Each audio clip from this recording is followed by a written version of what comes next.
Our region's business is sponsored by PNC Bank, solutions that help you achieve your goals in life. PNC, leading the way. And by Heffron Tillotson, a history of meticulous wealth management since 1948. Our region's business, innovation, transformation, momentum, improving our communities and driving technologies that will shape our region for generations. The collaboration that brings vitality, prosperity, and life to living. Stay with us for the coming half hour as we examine in depth our region's business. Now, here's your host, Bill Flanagan. Today on Our Region's Business, the Pittsburgh Opera sings the praises of a building that George Westinghouse built by moving into it.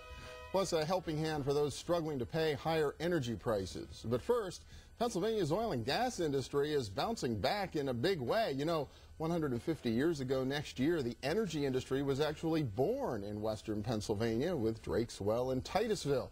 In addition to the first oil well, we were home to the first natural gas well, the first gas pipeline, and of course even the first gas station.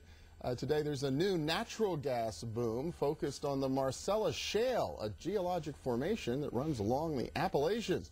Steve Rupert is Vice President of Operations with Range Resources, and Rich Weber is President and COO of Atlas Energy Resources, two companies that are going after that natural gas in the Marcellus Shale. Welcome. Good to see both of you. Thank you. Thank you, Bill. Yeah, I should probably mention before we start on the whole Marcellus Shale thing that your companies have actually been around a long time. The energy industry didn't just disappear here 100 years ago. Range has been operating here for how long? We've been operating here under various names because a lot of our company was built through acquisitions, but we've been here for about 30 years. And we operate about 4,500 wells in Pennsylvania right now. A similar story for Atlas? Atlas, we're actually headquartered right here in Pittsburgh, and this is our 38th year of drilling and producing natural gas here in Pennsylvania. I mean, people kind of have an awareness, obviously, that there's still natural gas wells around. You see them here and there. I doubt people would really understand. This is a multi-billion-dollar industry even today. Yes, sure is. Our company alone, just on the Marcellus play that we're doing, has invested about $700 million in the last 4 years in this play. Wow. And Atlas similarly. Huh? I can't claim that we've invested $700 million. But, looking to get there, though, right? But, yeah, we're on our way. I think to date we probably have a number that's more in the neighborhood of $150 to $200 million. But, we have 6,000 wells that are producing here in the state. So you're right, it is a very large industry. It's been here a while, and we have an opportunity with this Marcellus Shale to really create one of the largest natural gas fields in the United States and really make a dent in energy independence and quite frankly with energy that in our view is really consistent with the green initiative that we're trying to take place. Well, that's trying to take place here in It's interesting what the scale is. We always hear a lot that we're the Saudi Arabia of coal, but I never realized we kind of had this potential in natural gas. So what exactly is the Marcellus Shale and why is it such a big deal? Well, the Marcellus Shale is a highly organic black shale that was deposited about 350 million years ago in an inland sea here in the Appalachians. And it was buried quite deep, a lot of temperature and pressure, cooked those organics into oil and then into gas. And the Marcellus is widely believed by most geologists to be the source rock for all the natural gas that we have here in western Pennsylvania. And it's only been recently, through the development of fracturing technology that was pioneered in Texas, that we've been able to unlock that gas and get it out in commercial quantities here. And really, it has the potential to turn Pennsylvania from a natural gas importer to a natural gas exporter. It's remarkable, because that would have been my question. I would have thought all the natural gas would have been depleted decades ago because we got an incredibly early start. There's that much still there. Oh, there's tremendous resource in the Marcellus Shale.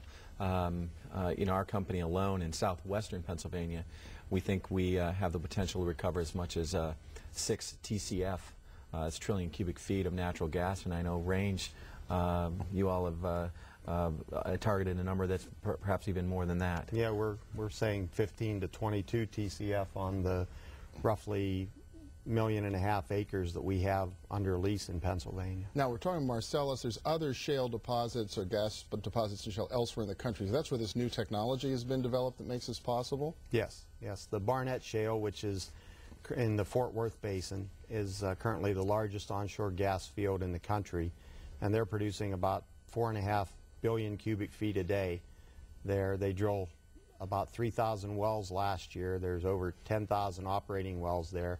So it's a huge find, and it's been a huge economic boon to the Dallas-Fort Worth area. They estimate in the last 5 years they've created nearly 100,000 jobs in that area. 3,000 wells in a year. So how many wells are being drilled right now in Pennsylvania? Well, last year there were 5,000 natural gas wells drilled in Pennsylvania, but the vast majority of those were the more shallow wells that we've traditionally drilled here to the Upper Devonian or Medina Sands. And these are wells that, if people are familiar with the countryside here, that you typically would see. I would guess that maybe last year in total our industry maybe drilled 200 maybe Marcellus wells in the last 12 months. So there's all that natural gas down there. They're doing thousands of wells a year down in Texas. Why aren't we already drilling thousands of wells a year here? Or what's it going to take to kind of realize that potential? Well, you know, we definitely need to build some more infrastructure. Both Range and Atlas are ahead of the curve in that we've been here a long time, and so we have a lot of the pipeline infrastructure that's so important to be able to get the gas to market, and we have the people. You know, we have 600 employees here in Pennsylvania, and so we have the people to actually get after this.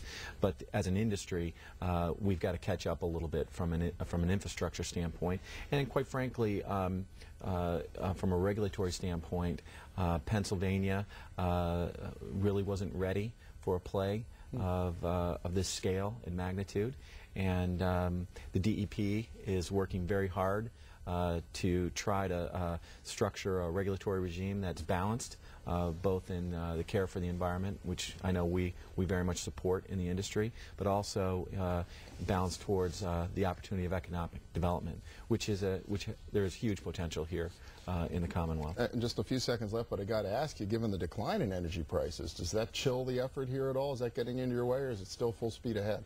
It's still full speed ahead for us, even though the gas prices have declined. It's still profitable for us, and even with the general downturn in the economy and the tightness of money, we're going to operate within our cash flow, and we expect to be able to corporately grow our production 15 to 20% operating within our cash flow. Wow. So it's still a very bright future for Pennsylvania and for the industry in Pennsylvania. Well, very exciting. Steve Rupert from Range Resources, Rich Weber from Atlas Energy. Thank you both so much. Appreciate it. Thank you, Bill. And next up, helping combat rising energy prices through the Dollar Energy Fund. Stay with us.